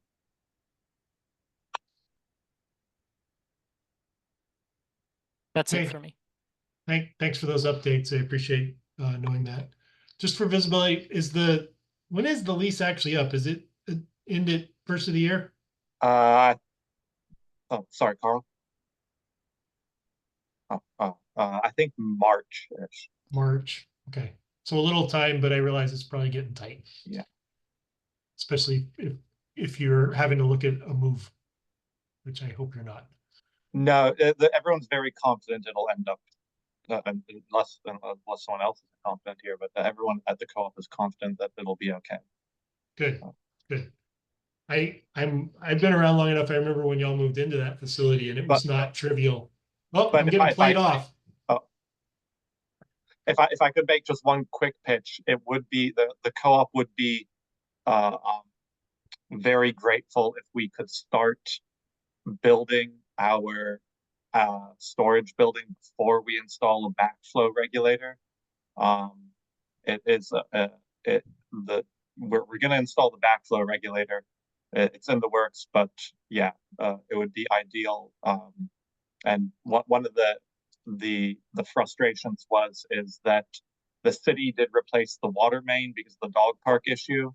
And if the city had to pull permits for the water main, which if the co-op had replaced our own water main, we would have had to pull permits, and we would have then had to do the backflow regulator then. But since the city replaced the water main, they didn't have to pull permits, and so they didn't have to replace the backflow regulator. And so this is, yeah, it's just adding extra time delay to the storage building, and we obviously need some more storage. So just as a pitch, it would be appreciative if we could do both at the same time. But right now we're doing this sequentially because that's how things work, I guess. All right, thank you. Let's see. Moving on to the other committees. I think I actually am fielding both of these tonight for different reasons. So let me pull my notes. Community engagement. We had a meeting that I sort of served as an ad hoc chair for. I'll go through what we discussed real quickly. I did put my minutes into the drive if anybody's curious, but Andres gave us some social media updates. That was where we discussed around the bond referendum, took an action to draft a resolution, which we have already passed, so I can move on from that. We also talked about the NACDO resolution, which you've already heard an update on that one. Ed mentioned that October 15th is White Cane Safety Day and requested BPAC social media support this, which I hope happened since today's October 15th, I realize. We had just kind of a general discussion, soliciting feedback from the can opener meeting, and it was really positive.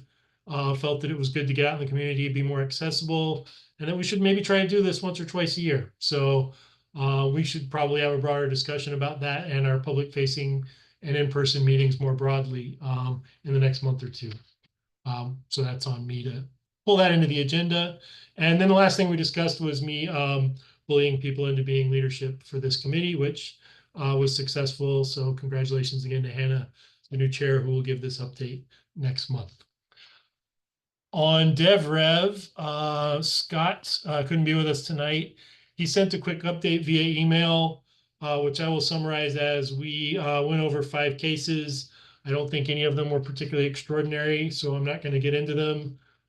We also discussed creating a repository for the documents we generate doing these case reviews, which I think is a good idea. And that repository now exists. So if you're on DevRev, and this is an action for me too, you can start maybe retroactively putting all the stuff you've generated into that. I think that's a good history for us to capture for current and future members. Speaking of which, we had a really great attendance at that meeting. Myself, Scott, John Lawler, who's joined that committee, Trent, who I believe is thinking about joining that committee, as well as Hannah. And also we had a student from UNC who was visiting as part of a research project. So I hope that was helpful for her. So, but it was a really good, positive meeting with DevRev. Any questions about either of those committee meetings? That was the one that was in the daytime. It would have been in the evening. No. Oh, okay, because I was on one last time. I was just trying to figure it out. I think you did it. Yeah. Okay. Cool. All right. Get to the right tab again. Great. Announcements and updates. I know Hannah has one. Hannah Salvaggio, sorry. I'm gonna have to be more specific. I don't have the agenda up right now. What was the update? It was about safe routes to school. Oh, yeah, so the walk and roll to school month is underway right now. It's the bike walk. I don't know if it's bike is part of it, but it's walk and roll to school month. And so there have been several elementary schools that have already had events so far. And I think there's a couple additional events happening, I think the end of this week and maybe the beginning of next week. So I had shared something out on the email listserv about that, but yeah, if anyone's interested in volunteering or just learning more about it or anything, yeah, look at that email or reach out to me. A lot of great work that the Safe Routes to School team is doing. Very cool. Does anyone else have any announcements for the good of the order? Okay, if not, let me go through my actions and communication priorities, or actually ours, but mostly they're me. So I will finalize and send the letter in support of the bond referendum. I will do that within the next 24 hours, so it's out ahead of early voting. And social media promotion will follow. I would look at Andres, but he had to step out, but I'll make sure he knows that. We've kind of planned ahead for that anyway. I will clean up the e-bike letter and get it presentable for an up or down vote at the next meeting. I will also start a working doc with our CIP recommendations we started tonight, which again, fantastic work on that, y'all. Really happy about that. I'll email a link to so everybody has that. And then I will also try to set a meeting up amongst myself, Hannah, Scott, and Nathan to start working on the annual report for next year. And Nathan, I think you have an action email, Carl, about the legislative agenda of the city of Durham. Did I miss anything? Make sure you vote. Please make sure you vote for all the reasons. Okay, I think we finished sort of on time within our extended time with 3 minutes to spare. Thank you all very much. We will see you on November 19th and at committee meetings in the meantime. Thank you. Thanks, Brian. Thanks, BPAC. Good night, folks.